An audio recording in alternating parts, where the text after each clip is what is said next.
The darkness of space stretched endlessly before the galactic survey vessel, Luminous Prospect. Captain Velthier stood on the bridge, his insect-like eyes watching the displays with patience born from decades of exploration. His chitinous fingers tapped against the command console as his crew performed routine scans of the Void Ribbon Nebula. The nebula itself was beautiful, but deadly. Clouds of purple and blue gas swirled in patterns that made navigation nearly impossible. Most ships avoided this region entirely. The radiation levels alone could kill most species within hours. But the Luminous Prospect was built for survey work. With shields strong enough to handle the harsh environment, "Captain, we have something unusual," said the sensor operator. "A small creature with 6 legs and crystalline skin. There's an energy signature ahead. It's massive." Velthier moved closer to the display. The readings made no sense. Whatever was out there was generating power levels that rivaled a small star. Could it be a natural phenomenon? Negative, sir. The energy pattern is too regular. This is artificial. The captain felt a chill run through his body. In all his years of exploration, he had never seen readings like these. "Take us closer, slowly. Keep shields at maximum." The Luminous Prospect moved forward through the nebula. As they got closer, the shape began to appear on their screens. It was a ship. But not just any ship. This was a warship of incredible size, easily 3 times larger than any military vessel in the galactic fleet. The hull was dark, almost black, with strange symbols painted on the side. Scorch marks covered the armor plating, evidence of battles fought in places unknown. The design was aggressive, all sharp angles and heavy plating. Weapon ports dotted the surface, more weapons than Velthier had ever seen on a single ship. Analysis. Velthier asked his science officer. The science officer's tentacles trembled as he read the data. "Captain, this is impossible. The hull is made of compressed neutronium alloys. That material hasn't been used in warfare for thousands of years. It's too expensive and too difficult to work with." "What about the power source?" "That's even more impossible, sir. It appears to be a hybrid fusion antimatter core. Every known species abandoned that technology because it's too unstable. One small error, and the entire ship would explode with the force of a supernova." Velthier felt his breathing speed up. "Can you identify who built it?" The science officer worked quietly for several minutes. When he looked up, his face showed pure fear. "Sir, the life support systems are active.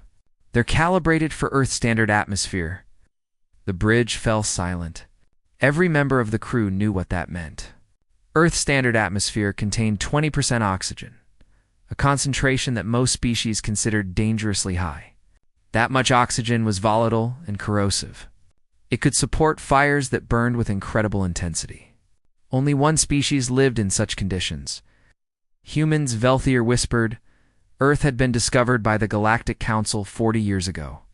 The planet was immediately classified as a Class 3 death world. The designation was reserved for worlds so hostile that sentient life should not have been possible. Yet humans had not only survived, they had thrived. They had built cities, developed technology, and eventually reached the stars. Most species kept their distance from humans. There were stories, rumors really, about their incredible strength and endurance, about their ability to survive injuries that would kill others, about their strange psychology that seemed to embrace danger rather than avoid it. "Try to establish contact," Velthier ordered.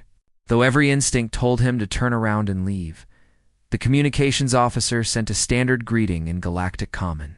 For a long moment, there was no response. Then the main screen flickered to life.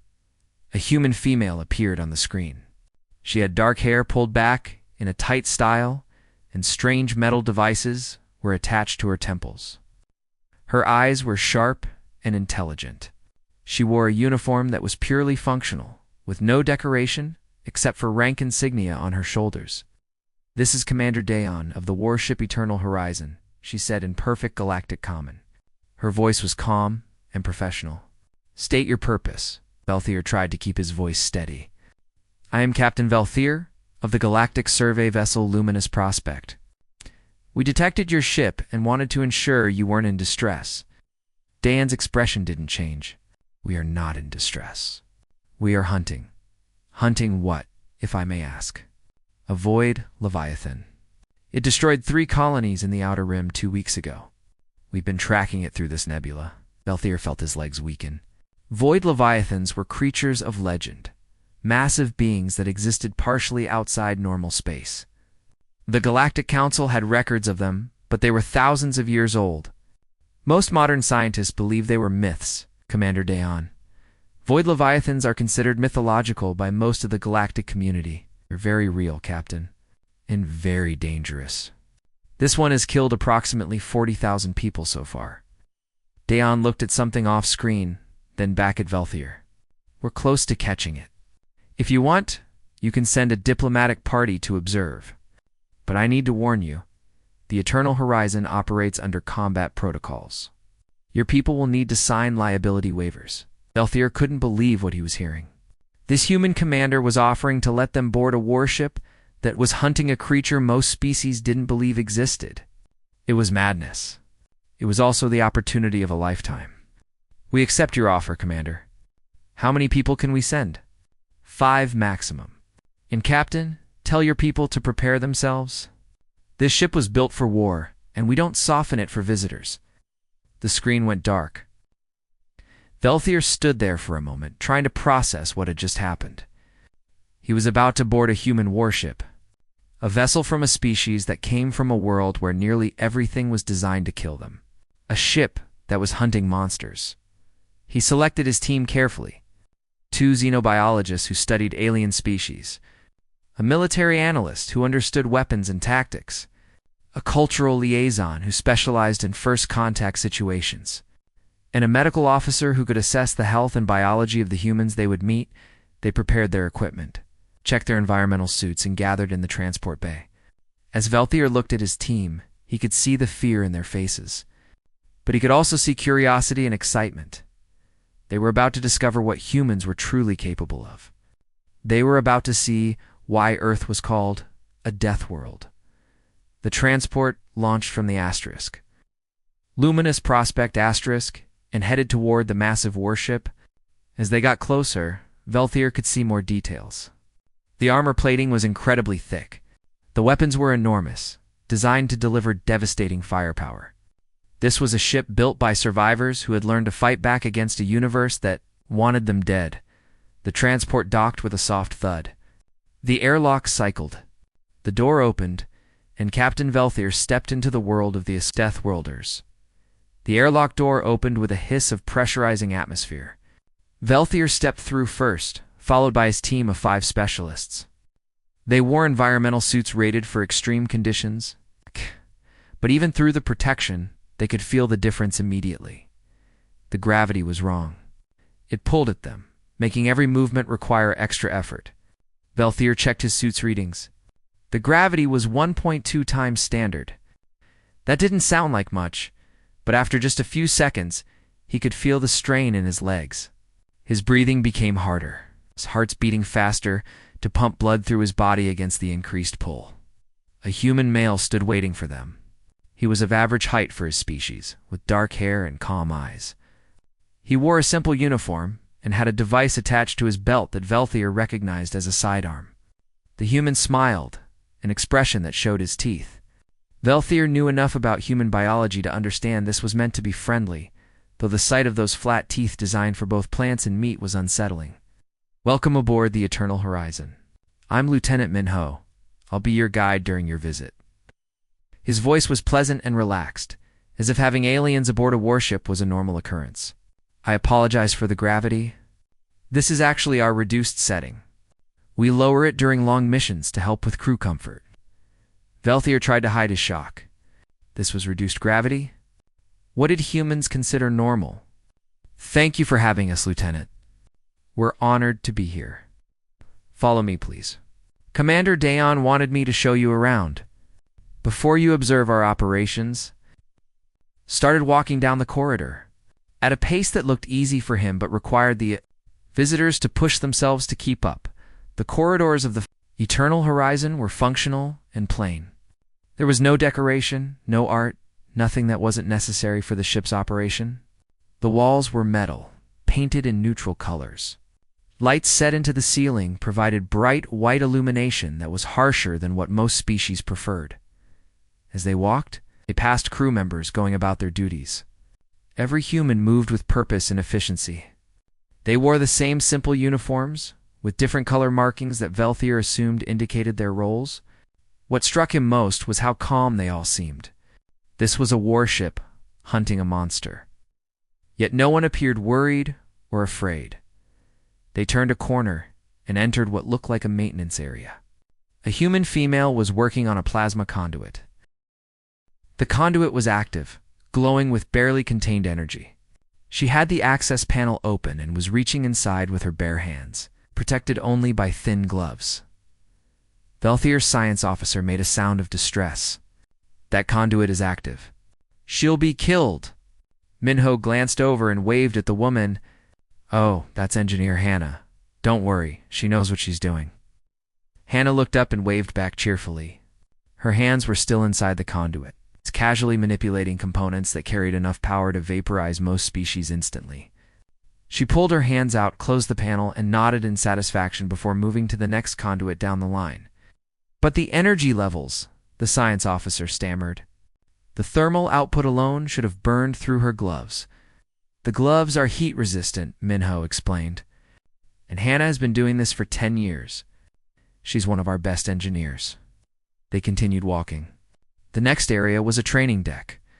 Through a window, they could see humans engaged in physical combat practice. 2 fighters circled each other, then one attacked. The movements were fast and violent. One human grabbed the other and threw them to the ground with enough force that Velthier heard the impact through the thick window. The thrown human rolled, came back to their feet, and immediately counterattacked. They grappled, struck with fists and elbows, used their legs to sweep and kick. The level of force they used would shatter the bones of most species. Yet both humans seemed completely focused, treating this as routine training. Physical fitness is important on a warship, Minho said, noticing their attention. We need to be ready for any situation, including boarding actions or hand-to-hand combat. The Qatari medical officer was staring at the fighters with professional horror. Lieutenant, those impacts would cause serious injury to most species. How can they train like that? Oh, they're being careful. That's light sparring. Full contact training is done with protective gear. Minho said this as if it was completely normal. They moved on to the medical bay. The room was larger than Velthier expected, with multiple surgical suites and rows of recovery beds. The equipment was advanced, some of it recognizable, some completely alien in design. A human female in a medical uniform greeted them. Hello, I'm Medical Officer Sora. Welcome to our medical facility. The Qatari medical officer immediately began asking questions about the equipment. Sora answered patiently, explaining how each device worked. She showed them a machine that could synthesize blood in minutes, another that could accelerate bone healing to repair fractures in days instead of weeks, a surgical suite designed to operate during combat conditions with automatic systems to compensate for the ship's movement. Do you have many injuries aboard? The Qatari medical officer asked. It varies. Combat injuries are actually less common than training injuries. Humans are enthusiastic about their physical conditioning, sometimes too enthusiastic. Sora smiled at some private memory. Last week I treated 3 people who pushed themselves too hard in the zero-gravity gym. As they talked, the Qatari medical officer noticed something. He studied the humans they had seen so far. Comparing them to the medical data his species had collected about Earth, something was wrong. Officer Sora, if I may ask a personal question. I've been observing your crew, and I noticed that many of them show signs of significant physical trauma in their past. Old fractures, scar tissue, evidence of radiation exposure. Yet they all function at what appears to be peak efficiency. Sora nodded, understanding the question. You're very observant. Yes, most of our crew has experienced some level of trauma. It's part of being human. We heal, we adapt, we continue. The radiation exposure is from extended time and space. The fractures and scars are from training and past missions. We have very good medical care, but we also believe that some scars are just part of life. Minho led them to the bridge. The command center of the ship was surprisingly spacious. Dozens of workstations surrounded a central command area where Commander Daon stood. Large screens showed various views, the space around the ship, tactical displays, system status reports, sensor data. The humans working at their stations moved with practiced efficiency. Their hands danced over controls, their eyes tracked multiple data streams simultaneously. The level of coordination was impressive.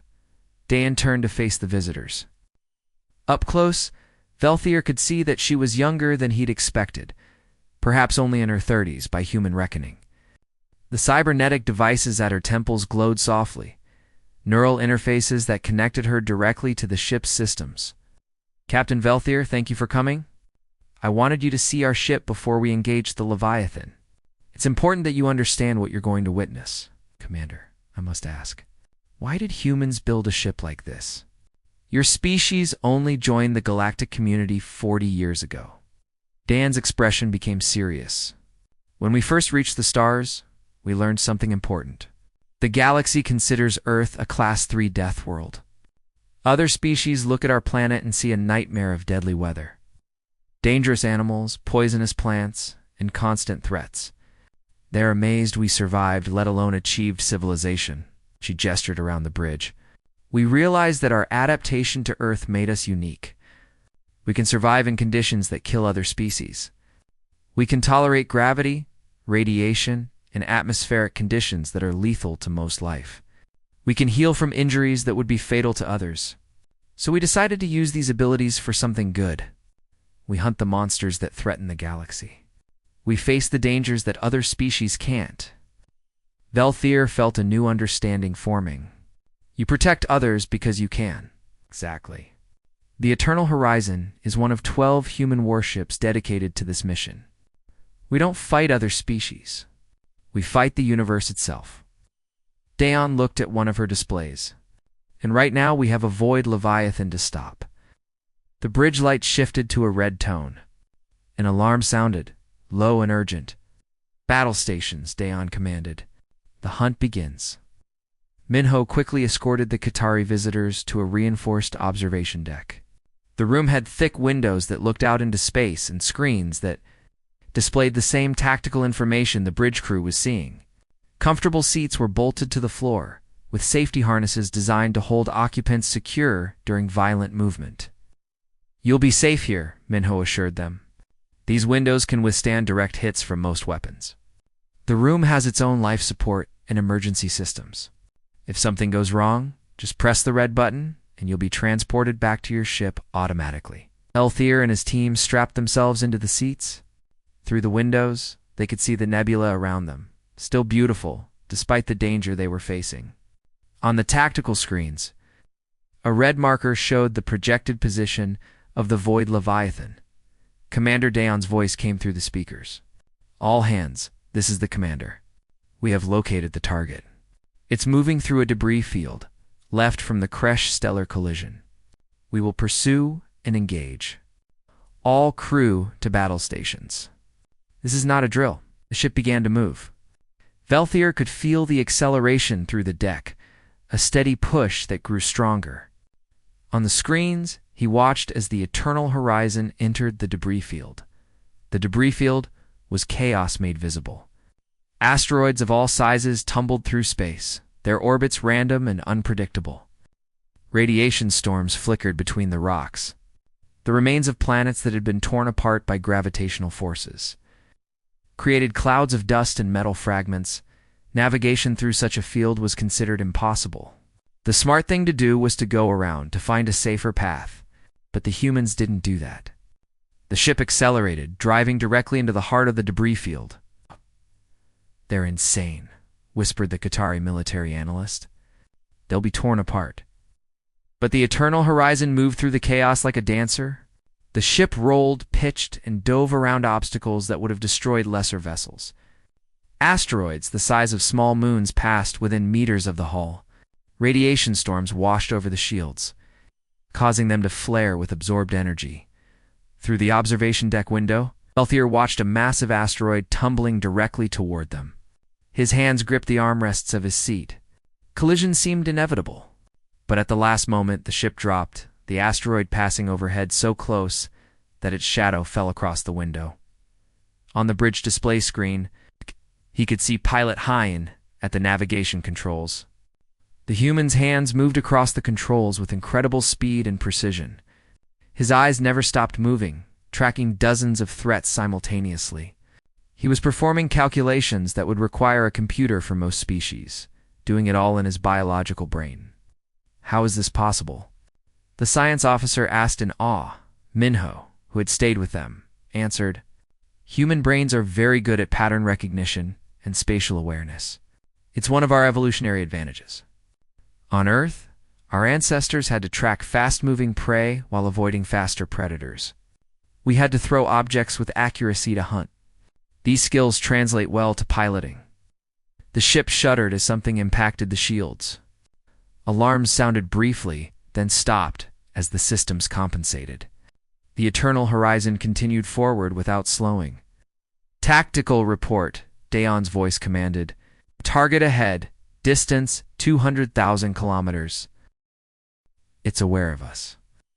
That was Officer Giwan's voice, calm and professional. Through the windows, the debris field began to thin. They were approaching the center of the field. And there, visible now, to the naked eye, was the Void Leviathan. It was enormous. The creature's body was dark, seeming to absorb light rather than reflect it. Tendrils extended from its central mass, each 1 kilometers long. The tendrils moved with purpose, reaching out to grab asteroids and pull them into the creature's mass. As Velthier watched, a small moon was caught by several tendrils and crushed. The debris absorbed into the Leviathan's body, but the most disturbing thing was how the creature seemed to exist wrong. Space itself appeared distorted around it. Stars behind the creature were bent and twisted. Reality seemed to become fluid near its mass. "Beginning attack run," Daon announced. "All weapons free. Guan, target the tendrils first. Let's see if we can limit its mobility." The Eternal Horizon launched its first attack. Kinetic accelerators fired, sending projectiles at speeds that approached the speed of light. The impacts created flashes of energy as the projectile struck the Leviathan's tendrils. The creature noticed. It turned, if something without clear orientation could be said to turn, and focused on the approaching warship. Several tendrils lashed out, moving through space with impossible speed. "Evasive maneuvers," Daon ordered. The ship rolled hard to starboard. Velthier and his team were pressed against their restraints as the artificial gravity struggled to compensate. Through the window, he watched a tendril pass through the space they had just occupied. The tendril was so large it blocked out the stars. A wall of alien matter that could have wrapped around the Eternal Horizon and crushed it. The ship fired again. This time plasma lances stabbed out, beams of superheated matter that burned at temperatures found in the heart of stars. The beams struck the creature, and for the first time the Leviathan reacted with what might have been pain. A sound transmitted through space itself, a vibration that made the ship's hull ring like a bell. "It's working," Jiwan reported. "Plasma weapons are effective, charging the main batteries." Velthier watched the humans work together with seamless coordination. Every member of the crew knew their role and performed it perfectly. There was no wasted movement, no hesitation. They fought like they had done this 1,000 times before. Engineer Hannah's voice came through the speakers. "Commander, we're running hot. The plasma lances are drawing a lot of power. I can keep it up, but we'll need to cycle the cooling systems soon." "Understood." "How long can you give me at current output?" 10 minutes at maximum, 15 if we accept some risk to the capacitors." "Give me 15. We need to hurt this thing." The battle continued. The Eternal Horizon danced around the Leviathan, firing constantly. The creature struck back with its tendrils, each attack powerful enough to shatter a planet. But the humans anticipated, dodged, and continued their assault. Then disaster struck. One of the tendrils split, becoming dozens of smaller tendrils that spread out in a net pattern. The ship couldn't avoid them all. 3 tendrils connected with the port side, wrapping around the hull. The deck lurched. Alarms screamed. On the screens, Velthier saw sections of the ship turn red, indicating breaches. Hull breach, decks 7 and 8. Someone shouted, "We've lost primary power to port weapons." Casualties. Daon's voice remained steady. 3 confirmed dead, 7 injured. Damage control teams responding. Through the observation deck windows, Velthier could see the damage. A section of the hull had been torn open. Atmosphere vented into space, crystallizing instantly in the cold. But even as he watched, he saw figures in spacesuits moving toward the breach. The damage control teams were already working. One of those figures was Engineer Hannah. Through the transparent faceplate of her helmet, Velthier could see her face. She was focused, determined, showing no fear despite working in hard vacuum with a monster just kilometers away. She and her team deployed emergency patches, used welding equipment to seal the breach, and restored the hull integrity in under 3 minutes. 3 minutes. Most species would still be organizing the response in that time. Breach sealed, Hannah reported. Port weapons back online in 2 minutes. It's excellent work. Hyun, get us some distance. Giwan, prepare nuclear torpedoes. Velthier knew about those weapons. They were ancient, brutal, and devastatingly effective. Most species had stopped using nuclear weapons centuries ago, considering them too primitive and too dangerous. But humans still used them. Because on Earth, humans had learned to harness the atom. They had learned to split the fundamental building blocks of matter and release the energy within. They had used that knowledge to nearly destroy themselves, then learned control and turned that destructive power into a tool. The Qatari military analyst was shaking his head. This is incredible. They're not just surviving, they're winning. Minho smiled. You haven't seen anything yet. Now Commander Dayan is going to show you why we hunt monsters. Watch carefully. On the tactical screen, Velthier saw icons representing nuclear torpedoes launching from the eternal horizon. They spread out, forming a sphere around the Void Leviathan. The creature tried to strike them down with its tendrils, destroying several, but most reached their positions. All torpedoes in position, Jawan reported. Awaiting your order. Dayan didn't hesitate. Detonate. Space itself seemed to burn as dozens of nuclear weapons exploded. Simultaneously, the nuclear explosions created a wall of light and energy. That made the observation deck windows automatically darken to protect the viewers. Even through the protection, Velthier had to look away from the terrible brightness. When he looked back, he saw the Void Leviathan thrashing in the center of the detonations. The overlapping shockwaves hit the creature from all directions simultaneously. Its exotic matter body rippled and distorted. The tendrils that had been reaching for the eternal horizon pulled back, wrapping around the central mass as if trying to protect it. Target is damaged, Jiwan reported. The dimensional anchoring is destabilized.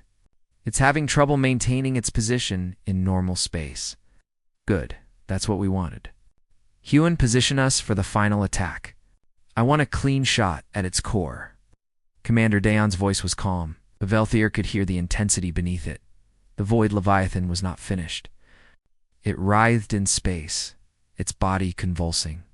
Then it released a pulse of dark energy that spread out in all directions. The wave hit the eternal horizon like a physical thing. The ship lurched violently. Even with the safety harnesses, Velthier and his team were thrown against their restraints hard enough to hurt. Alarms sounded everywhere. The lights flickered. Through the windows, he could see electrical discharges running along the hull as the shields tried to absorb the attack. Report. Dayan commanded. Dark energy pulse. Shields down to 40%. We've got system failures across multiple decks. The voice was tight with strain. Get those shields back up. Engineering, I need more power to the defensive systems. Hannah's voice came back immediately, though Velthier could hear the sound of alarms and shouting in the background. I'm pushing the reactors as hard as I can. The cooling systems are at their limit. Give me 2 minutes to reroute power from non-essential systems. You have 1 minute. Through the observation deck windows, Velthier watched another tendril strike the ship. This one hit the starboard side, punching through the weakened shields and tearing into the hull. The impact threw the ship sideways. Metal screamed. More alarms joined the chorus of warnings already sounding. On the tactical screen, sections of the ship turned red. 2 entire decks were showing as compromised. The casualty count was rising. 2 decks 12 and 13, Sora's voice came through the speakers. We have multiple injuries.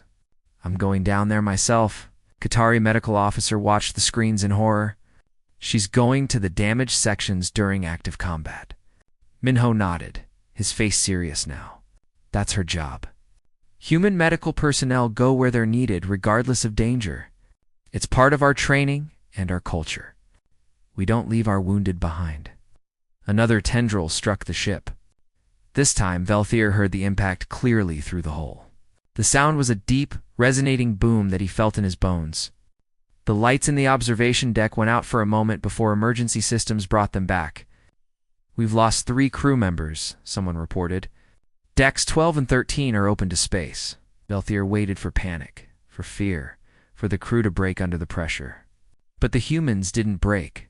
They continued working, their voices staying calm and professional, even as their ship took terrible damage and their friends died around them. Shields back up to 60%, Hannah reported. That's the best I can do right now. It's enough. Heon, execute, attack pattern, Delta 7. Delta 7, confirmed. Velthier had no idea what Delta 7 meant, but he was about to find out. The eternal horizon suddenly accelerated toward the void Leviathan, not away from it. They were flying directly at the monster. They're going to ram it, the military analyst said in disbelief. But that wasn't the plan. As they closed the distance, pilot Heon performed a maneuver that seemed to break the laws of physics. He used the ship's momentum and a precisely timed burst from the maneuvering thrusters to send the eternal horizon into a spin. The ship rotated around its central axis, while simultaneously diving under the creature's mass, the void. Leviathan's tendrils struck at empty space where the ship should have been.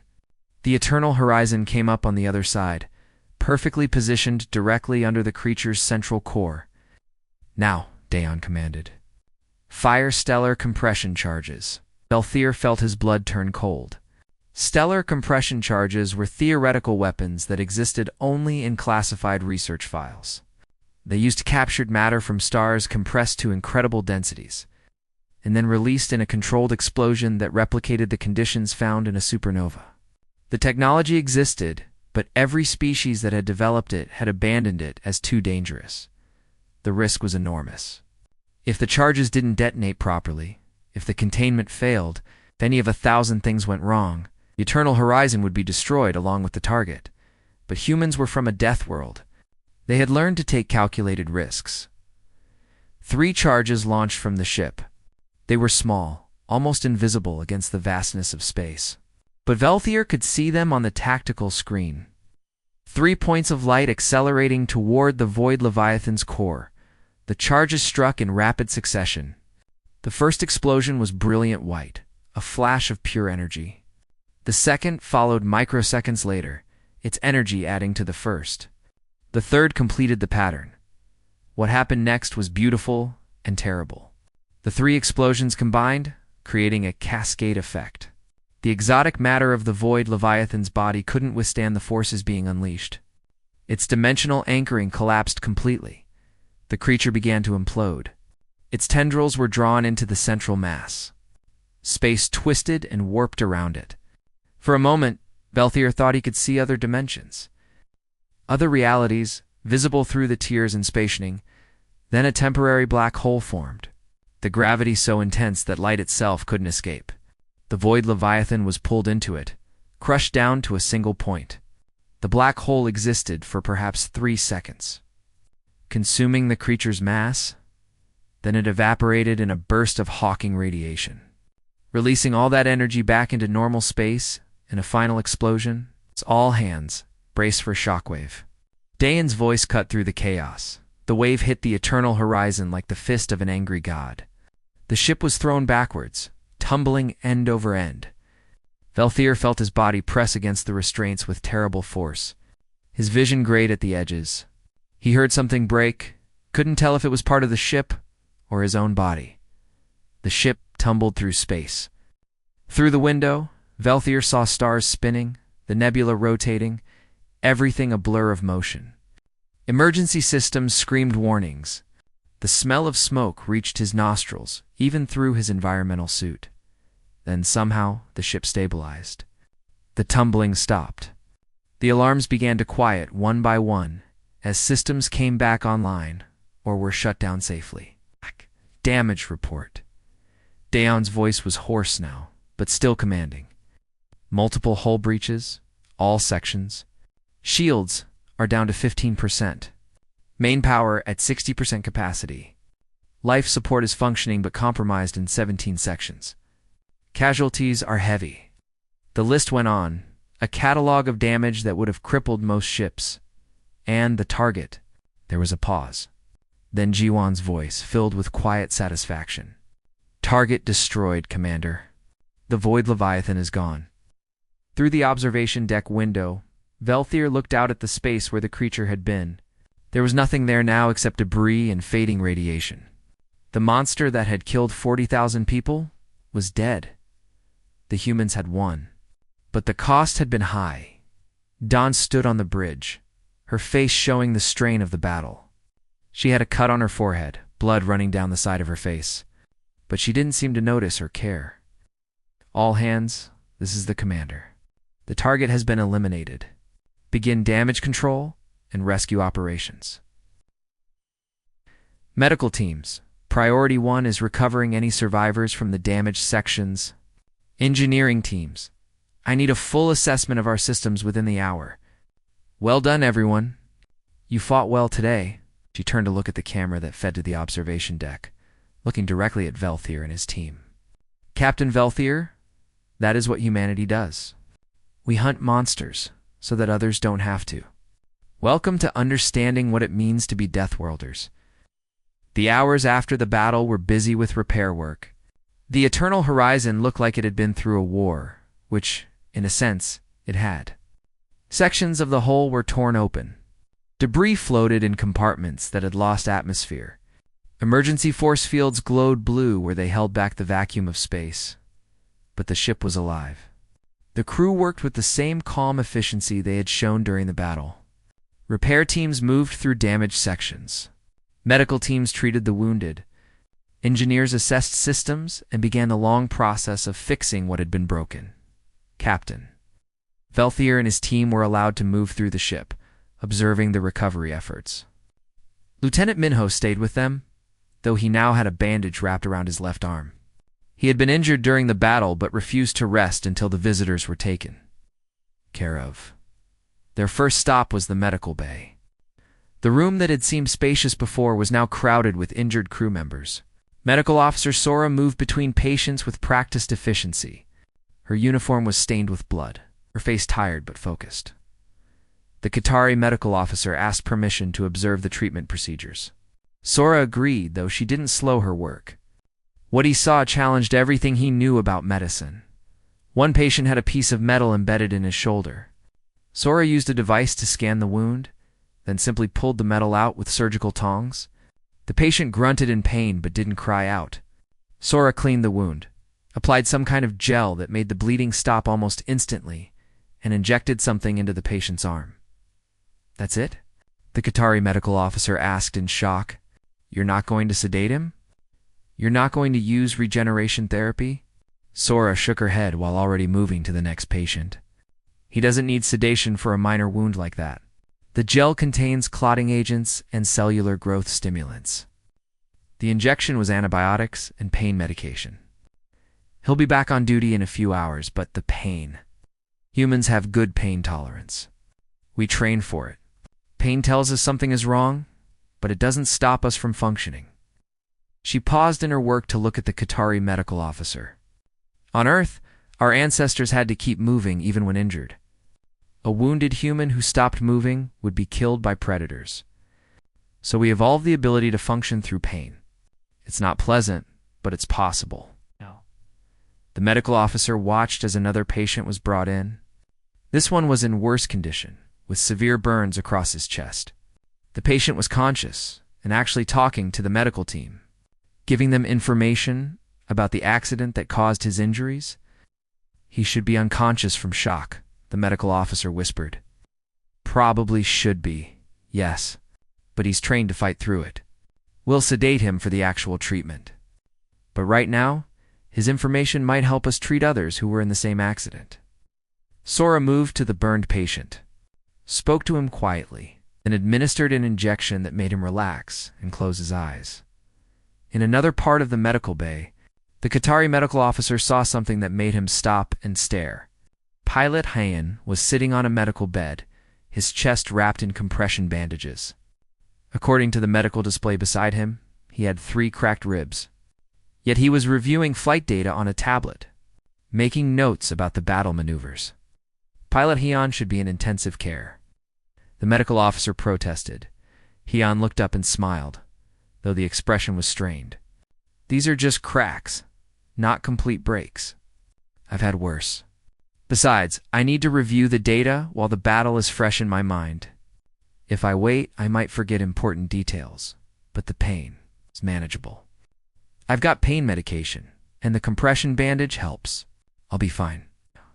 Hayan went back to his data review, dismissing the concern with the ease of someone who had been injured.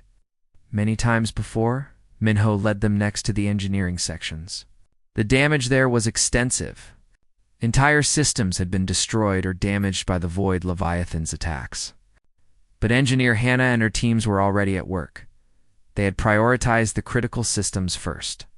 Life support, propulsion, shields, weapons. Everything else would have to wait. Hannah moved from station to station, assessing damage, directing her teams, and personally working on the most complex repairs. The Qatari science officer watched her work with fascination. She was repairing a plasma conduit that by all rights should have been replaced entirely, but instead she was rerouting systems, bypassing damaged sections, and creating temporary fixes that would hold until proper repairs could be made. Your engineering philosophy is very different from ours, the science officer observed.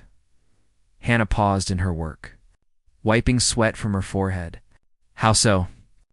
We would mark this system as failed and shut it down until replacement parts arrived. You're keeping it running with temporary repairs that most species would consider unsafe. That's because we can't afford to wait for replacement parts. We're in deep space, hunting dangerous creatures. We need every system working, even if it's not perfect. A temporary fix that works is better than a permanent repair that comes too late. She returned to her work. Besides, these aren't really unsafe.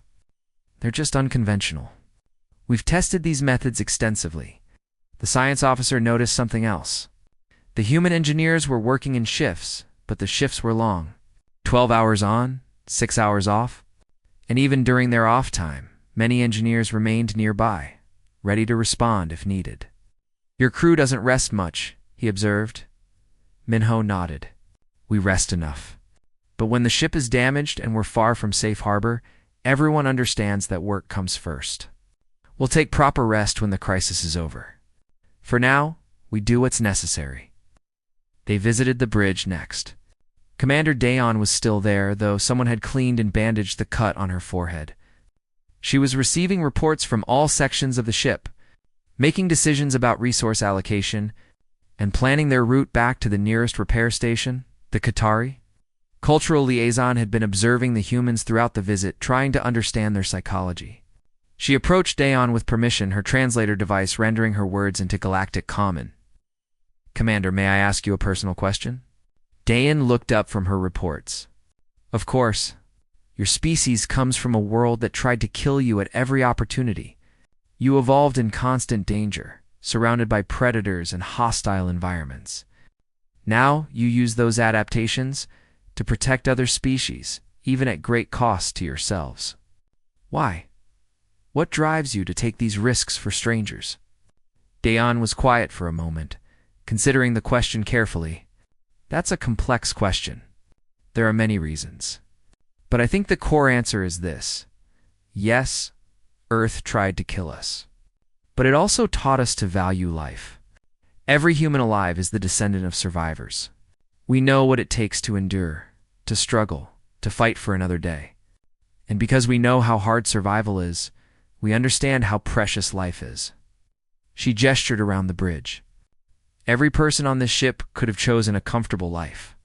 We have cities, universities, entertainment, all the things that advanced civilizations create.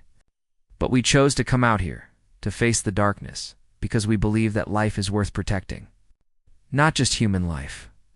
All life, even at the cost of your own lives, especially then. Humans have a saying, greater love has no one than this, that someone lay down his life for his friends. We extend that concept. The colonists who died to the Void Leviathan weren't humans. Most of them were species we've never even met. But they were alive. They were thinking beings with hopes and dreams, and they didn't deserve to die. So we hunt the creatures that kill them. The cultural liaison was silent, processing this information. It was so different from how most species operated. Most civilizations focused on their own survival, their own comfort. They cooperated when it benefited them. But this philosophy of self-sacrifice for strangers was unusual, Dayon continued. Earth also taught us something else. We learned that survival often requires cooperation. When humans first evolved, we were not the strongest, or the fastest, or the most dangerous creatures on our planet. We survived because we worked together. We shared food, protected each other, passed on knowledge. That cooperation is built into our nature now. We protect others because that's what humans do. Captain Velthier had been listening quietly. He stepped forward. Commander Dayon, I need to write a report for the Galactic Council about what we witnessed here. This is the first time anyone has documented a human warship in action against a major threat. What would you like me to tell them? Dayon stood and walked to the main view screen, looking out at the stars. Tell them the truth. Tell them that humans are dangerous. Yes. We come from a death world. We can survive things that would kill most species. We have weapons that most civilizations abandoned. We fight with a ferocity that can be frightening. She turned back to face Velthier. But also tell them that humans choose to use that danger in service of life. We're not conquerors or destroyers. We're protectors. We've seen what the universe can do to the unprepared. We've faced the monsters that hide in the dark. And we've decided to stand between those monsters and everyone else. Velthier felt something shift in his understanding. He had come aboard this ship expecting to find either savages or militants. Instead, he found something more complex. Warriors who fought not for glory or conquest, but for a moral purpose. I have one more question, Commander. You mentioned there are 12 human warships like this one. What is your long-term goal? We want to establish a Deathworld response fleet. Not just humans, but any species from high-gravity or hostile environment worlds who want to join. A force dedicated to handling the threats that conventional military forces can't manage. Void Leviathans, rogue AI swarms, dimensional incursions. Anything that threatens galactic civilization but requires special abilities to fight. And you believe the Galactic Council will approve this? They should. Because the alternative is that these threats go unaddressed until they kill millions. Humans didn't ask to be Deathworlders. We didn't choose to evolve on a planet that made us tough and dangerous. But since that's what we are, we're going to use it for something good. Dayon smiled, and this time the expression reached her eyes. Besides, the galaxy needs protectors. It always has. Now it has us. The visit was coming to an end. The Eternal Horizon needed to make repairs and couldn't host visitors during that process. Minho escorted Velthier and his team back to their transport as they walked through the corridors one last time. Velthier saw crew members working, resting, eating together in the mess hall. They were just people, doing a job they believed in. But they were also something more. They were the product of a world that had forged them in fire and pressure and danger. And they had taken those hard lessons and turned them into purpose. At the airlock, Minho shook hands with each visitor in the human custom. His grip was firm but controlled, another example of human strength tempered with restraint. Thank you for visiting the Eternal Horizon, he said. I hope you understand us better now, Velthier replied, and we're grateful for what you do. The transport launched, carrying the Qatari team back to the luminous prospect. As they flew away, Velthier looked back at the warship. It hung in space, scarred and damaged, but still operational, still ready to face the next threat. The galaxy had its protectors. They came from a world of death and had learned to defend life. They were dangerous, yes. But they were dangerous in service of something greater than themselves. They were human. They were Deathworlders. And the galaxy would never be the same.